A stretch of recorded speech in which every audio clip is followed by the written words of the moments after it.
लोग ऐसा समझ पा रहे हैं कि अधिकतम लोगों के जीवन में मीनिंग क्राइसिस है। और जब उनसे बात करो तब तो है ही, यूं तो जीने को सब जी ही रहे हैं, क्योंकि जीने से तो कहाँ तक भागेंगे, तो जी ही रहे हैं। तो मीनिंग का मतलब मुझे जो ऐसे करके समझ में आया, क्योंकि ये क्वेश्चन मुझे भी उठे मेरे जीवन में और लंबे समय रहा मुझे पहले ही क्वेश्चन का कि जिंदगी है क्या, इसका ही जवाब आके 2014 में मुझे इसका जवाब मिलता है, जबकि ये मुझे मैं जब 10 8 10 साल का रहा हूँगा तभी से उठा हुआ सवाल था। तो तब मुझे ऐसे करके ये सब समझ आया कि मीनिंग हमारे अंदर से आता है। हर एक आदमी के अंदर उसका मीनिंग है, लेकिन उसे वो महसूस तब होता है जब उसे बाहर अभिव्यक्त करने के लिए प्लेटफॉर्म मिले। और उसके वो मीनिंग बदलते भी रहते हैं, मतलब जिन्हें हम मीनिंग बोल रहे हैं, माने हम कुछ करना चाहते हैं, हम कुछ भोगना चाहते हैं, हम कुछ जानना चाहते हैं, वगैरह वगैरह। तो ये हमारे समय समय पर बदलते रहते हैं, अंदर से क्रमवार आते रहते हैं, क्रम से, कभी ये, कभी वो, कभी वो, कभी वो। और उसको एक ही सेंटेंस में बोलें तो, अगर वैसा होता है तो हमें अच्छा लगता है, अगर उसमें कोई भी रुकावट आती है, दिक्कत आती है, तो हमें बुरा लगता है, हम बेचैन हो जाते हैं, हमें लगता है कि जीवन व्यर्थ जा रहा है। व्यर्थ मतलब बेअर्थ, मतलब बे मीनिंग, माने उसका हमें लगता नहीं कि इसका कोई अर्थ है। तो जब भी जीवन हमारा हमारे हिसाब से नहीं चलता, तो उसमें हमें व्यर्थता लगती है, मीनिंग क्राइसिस उस हिस्से में पैदा हो जाता है। जितना जीवन हमारा हमारे हिसाब से चल रहा है, उतने में हमें लगता है कि मीनिंगफुल है। और पहले ये बात कम थी, पहले आदमी के हिसाब से जीवन कम चलता था, बिना हिसाब वाला जीवन ज्यादा चलता था, बिना उसकी उसकी मर्जी वाला।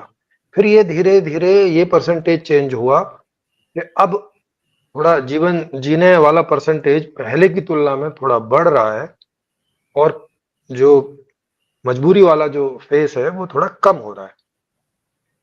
अब ये तब तक ऐसे ही फील होता रहेगा हमें, आज भी, चाहे हम दिमाग से जितना मर्जी जानते हो।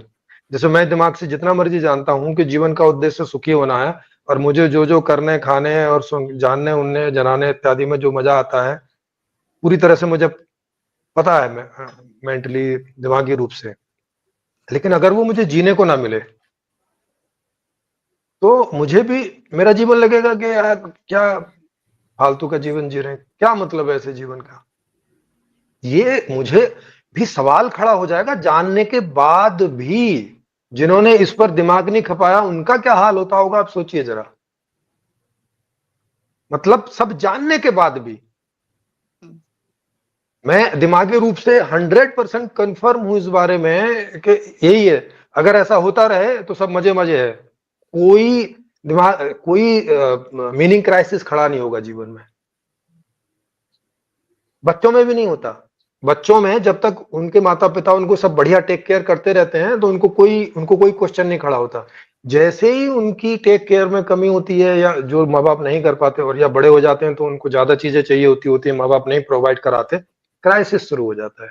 वो भी पूछने लगते हैं, भाई वो कहते हैं हम आपके माँ बाप हैं। हाँ तो क्या करें, काहे के माँ बाप हो, साइकिल तो दी नहीं, मोटरसाइकिल तो दी नहीं, टैब तो दिया नहीं, काहे के माँ बाप हो। हाँ। मतलब संबंध भी जो है वो मीनिंग पर ही आरूढ़ होता है, कि अगर हमारा मीनिंग पूरा होता है तो हमें वो संबंध भी संबंध नजर आता है, अदरवाइज तो वो भी बोझ लगता है।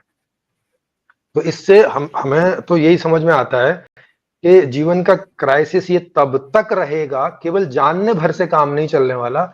ये जानने के बावजूद तब तक रहेगा जब तक इसके लिए प्लेटफॉर्म नहीं बनाया जाता कि वैसा जीवन मिल सके। और ऐसा तभी हो सकता है जब इस बात को कम्युनिटी लेवल पे स्वीकार किया जाए, चिंतन मनन इत्यादि के बाद में, कि भाई जीवन का जो मीनिंग है वो जैसा अंदर से जीवन आ रहा है वैसा उसे मिले। इसके लिए मतलब ये स्वीकार हो कि अंदर से जो जीवन आ रहा है वही जीवन है, वही मीनिंग है। अब वो पूरा कैसे हो, इसके बारे में सोचने की बात है। या जितना भी हम कर पाए, जितना कर पाएंगे उतना उतना मीनिंगफुल लगेगा।